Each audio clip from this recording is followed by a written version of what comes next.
Hey, what's up? It's Antonio. Welcome back to my channel. Now, who's ready for some fighting words? In this video, I want to do a fight breakdown for Katie Taylor, and she'll be taking on Chantelle Cameron. Really quick, if you like the videos, please take the time right now to subscribe to the channel if you have not already done so. If you have, great. If you're coming back, even better. And if you recently subscribed, thank you and welcome. Also, if you can hit that thumbs up button, it really does help support this channel. Let's jump into this video. Experience. I don't think I need to go down the list of attributes for Katie Taylor unless you're living under a rock. She, by far, is the most decorated women's fighter outside of Clarissa Shields. It's Clarissa and it's Katie, and that's that. There's no one else. It's those two. Whether you like it or not, that's how it is. Katie Taylor is, so she's a skirmish fighter. And, you know, I don't know who is familiar with history or anything like that, but I love ancient history. Well, ancient battles. And Katie Taylor is a skirmish fighter. And what I mean by that is the Huns. Attila the Hun, the Huns.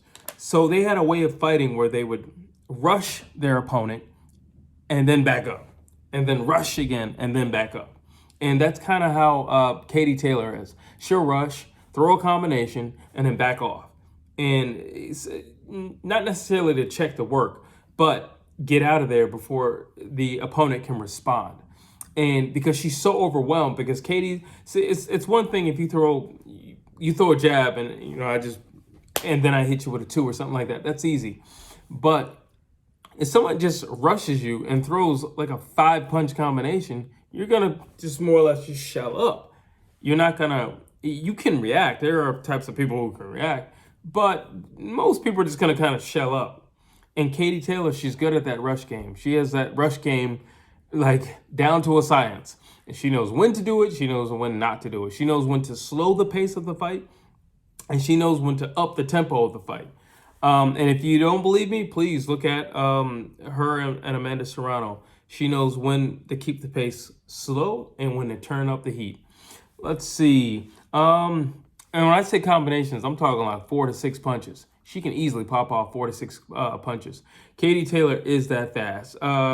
Katie Taylor likes to start off. I'm not going to say she necessarily likes to start off the fight slow, but I will say that she will allow her opponent to kind of take the lead in the first round, maybe 2 rounds, in which case she's just computing what she needs to compute. What the weapons are with this opponent, with the overall, or I guess I'd say what it looks like the game plan is going to be for this opponent, how they're moving, you know, are they moving to the right, or moving to the left, like what are they doing?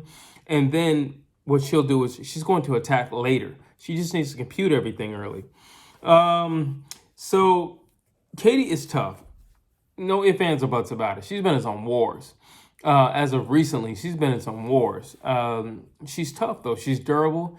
She's a foot soldier. She's not going anywhere. To my knowledge, she's never been off her feet. She has been.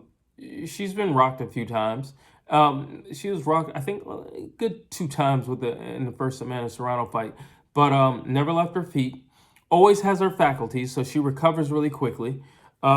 Solid, durable chin. She's been cracked, but she's coming right back. Don't think you're gonna crack Katie Taylor and you're gonna live off of that for the round or something like that. You better believe if you crack Katie Taylor, you got a fight on your hands. Let's see. Fast hands. Fast hands. When you look at Katie Taylor, it's like boxing 101. You know, especially in those opening rounds. You know, championship rounds, nobody, like, unless you're like Roy Jones in the 90s or Floyd Mayweather, not too many people are going to look crisp in the championship rounds. But man, when I talk about textbook, and when I talk about, you know, perfect punches and, you know, perfect like leverage, and she puts everything into her punch, like she puts her whole body, like it becomes a weapon. You know, there's a video with Bruce Lee when he was talking, you know, like you put your whole body into the punch and it becomes a weapon. That's Katie Taylor. The whole thing becomes a weapon. You know what I'm saying? So like, yeah, all right, a lot of people say, well, she doesn't have a whole lot of punching power. Well, none of the women, you know, have tons of knockouts, you know. Savannah Marshall has knockouts, you know, but like when you look at most women, none of them, especially at the level that she's on, Amanda Serrano has a lot of knockouts, but it's only a handful of them. The reality of it's only, you got your Ann Wolves, you got your Layla Ali's, you got your Savannah Marshalls, you got your Amanda Serranos. Yeah, but it's still just a handful. Your average female fighter doesn't have a ton of knockouts, and frankly, that's okay. You have a ton of knockouts. That doesn't mean you can't punch. That just means a lot of times the level of competition is up to par. Or, maybe you underestimated somebody. It happens. So let's see. Katie Taylor has a ton of experience. And again, that like I said, she beat Amanda Serrano. So I don't feel like I need to go any further with that. Matter of fact, she beat both Serrano sisters. I don't need to say anything more about that. She beat both of them. Both of them convincingly. Don't have to say anything more about that. That's enough said. Katie is not the hardest puncher, but when you're dealing with somebody who can throw combos like that and can throw that many, I seen her throw a body attack that had 8 punches. Like, at some point, you can't punch back. You have to defend that. And when you're defending, she can punch more. That's deadly. It's some rapid fire stuff, and it's powerful. Like I said, she'll sink down low in her stance to really get the best or the most out of those punches. Let's see. What worries me with Katie Taylor fighting Chantelle Cameron? Chantelle likes to scrap, and like, she likes to scrap. She lives for that. Like, when she's scrapping, I'm not talking about boxing. I'm talking about, let's just go. Let's take it to the street. She likes that. And you can tell she likes that. She likes it. She's smiling. She's baiting, like, yeah, come on. Let's do another round of this. She loves that. She likes to stand right in front of her opponent and both of them just slug it out. And rock'em sock'em robots, whoever's standing in the end, that's the victor. She likes that. And like I said, Katie Taylor has had her fair share of wars as of recent. I don't necessarily think this is the opponent to get into another, dogfight with. I don't think that. I think somebody with the mental of Chantelle, I don't know. She like I said, she likes to fight. I think Chantelle is also the heavier puncher of the two, and she likes to fight, and she's younger. It's just like, I don't want to put all those components together, but it's the truth. She's bigger. So there you have it. And listen, let's be honest. Chantelle is the real deal. It's not like she's some walk in the park. It's not like she's some paper champion. It's not like she's just a nobody. No, she's a real champion. She's a real decorated champion. She has fought some tough chicks. She has fought chicks. And the thing about, I look at people's records and I look at who you fought.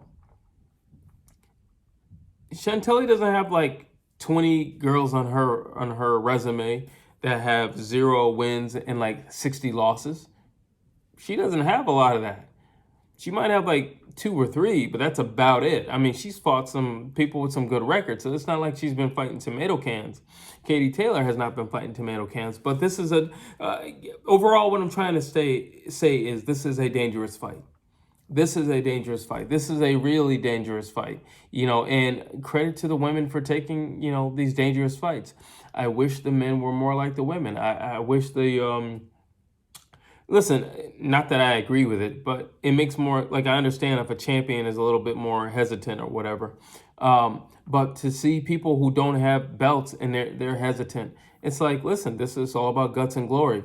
How are you ever going to get a belt if you don't actually fight the toughest of the tough? How are you going to make it to the top if you don't beat off these guys on your level? Listen, if I'm number 7, I got to beat up number 6 so I can get to number 5. Once I finish off number 5, I can make my way to number 4. That's how it works. And that's the way it's going to work until I hit number 1. Or, I guess we can play politics, and I guess I can be the guy, the guy in the office upstairs. I guess I could be his friend and he can just place me in a fight, I suppose, but for the most part, you got to fight the toughest, roughest guy in front of you.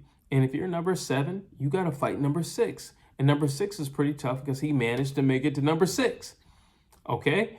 And that's why I appreciate the women's boxing. I appreciate women's boxing in general, because they go out there to make a statement.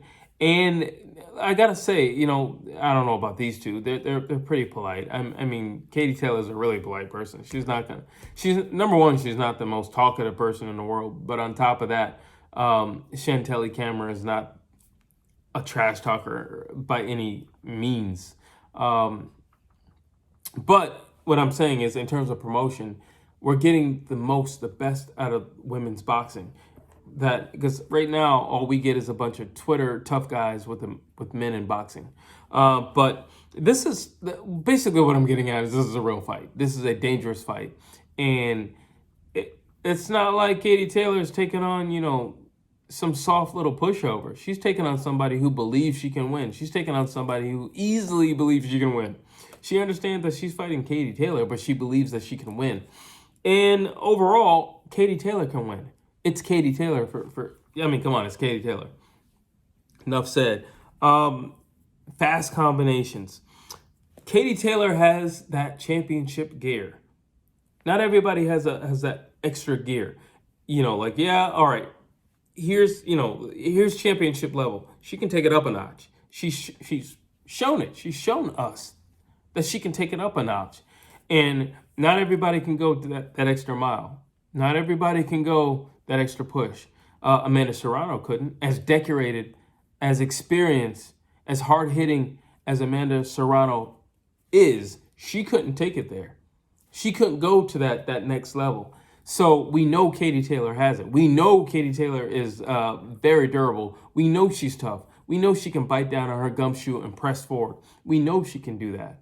We also know she can box. We know that she has multiple tools in the tool shed.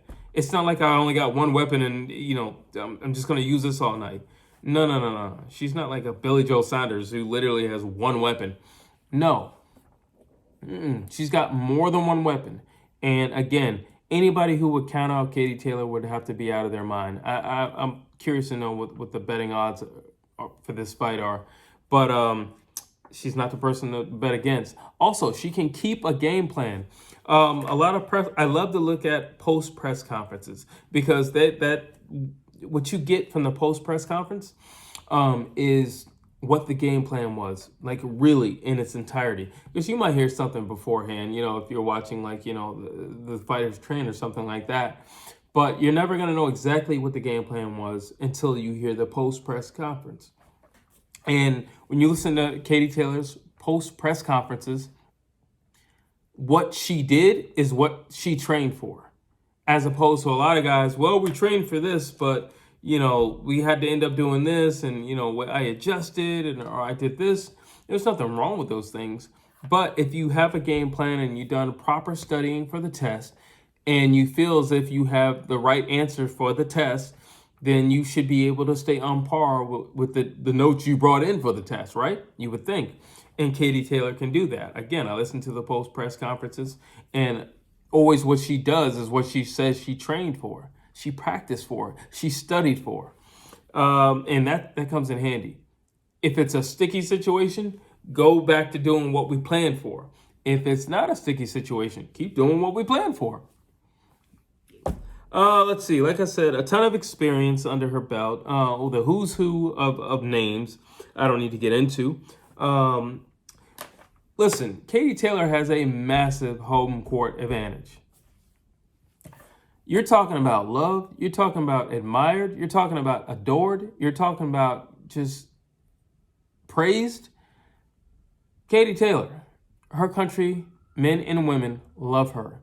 And if you think that doesn't play a role in someone's success, you got to be out of your mind. If you think about it, if your mom or dad tells you, hey, you can do it, you know, if you're going to play baseball or something, hey, you can do it, or you're going to play basketball, you can do it, and you have your mom and dad cheering for you in the stands, it gives you that extra push. Imagine if you have a whole country. That's going to give you like the push of pushes. Your push is going to be on steroids. So, yes, it matters that she's getting that love and support from our countrymen and women. It definitely matters. It definitely plays a role. It's definitely going to play a role in Katie Taylor's psyche. Also, just pulsating through her veins. Like when you hear the roar, because every time Katie Taylor lands a punch, they're going to scream at the top of her lungs. And it's also going to play a role on her opponent.